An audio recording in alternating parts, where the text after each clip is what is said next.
Alexander Zag, do you take thee, Lorenzo Isidro, to be your wedded husband, to have and to hold from this day forward, for better for worse, for richer for poorer, in sickness and in health, to love and to cherish till death we part? No. Gulat ang lahat dahil sa naging desisyon ni Sandra. Halos malunod naman sa kahihiyan itong si Rose nang isigaw ni Sandra na ang groom nga daw nito at ang kanyang ina ay may relasyon. Binalak kausapin ni Rose ang anak, ngunit pagalit na sabi ni Sandra dito na kung gusto daw niya si Renz ay kanyang-kanya na niya ito. Paalis na nga sana si Sandra, ngunit pinigilan ito ni Renz, sabay sabing magpapaliwanag nga daw ito. Pero biglang sinampal ni Alex ito at sinabing ano nga daw ang ipapaliwanag niya. Umiiyak pang sabi ni Sandra na alam na nga daw nito ang lahat.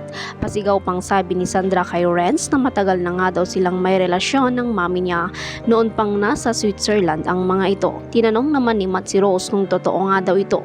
Hindi naman nakasagot si Rose kaya inulit nito ang tanong. Ngunit tanging tingin lamang ang sinagot ni Rose kay Matt, kaya napasabi na lang si Matt na totoo nga daw. Di naman nakapagpigil si Matt kaya bigla niyang kinuyog si Renz at pinagsusuntok ito. Halos duguan naman ang buong mukha ni Renz dahil nga dito. Samantala, masakit naman na tingin ang binaling ni Matt kay Rose.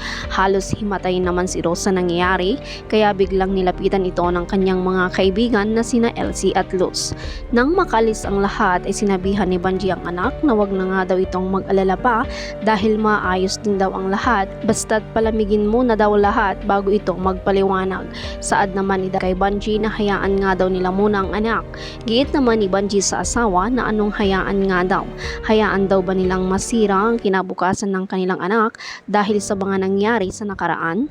Binaling muli ni Banji ang tono nito sa anak at sinabi dito na kakausapin nga daw nila si Alex at dapat nga daw ay harap nila si Rose dahil siya naman daw ang may kasalanan. Ngunit biglang sumigaw si Renz na tama na nga daw at iwan na muna nila ito. Nang makaalis, sina Banji ay nagsisigaw itong si Renz at nagwawala at halos saktan na niya ang kanyang sarili.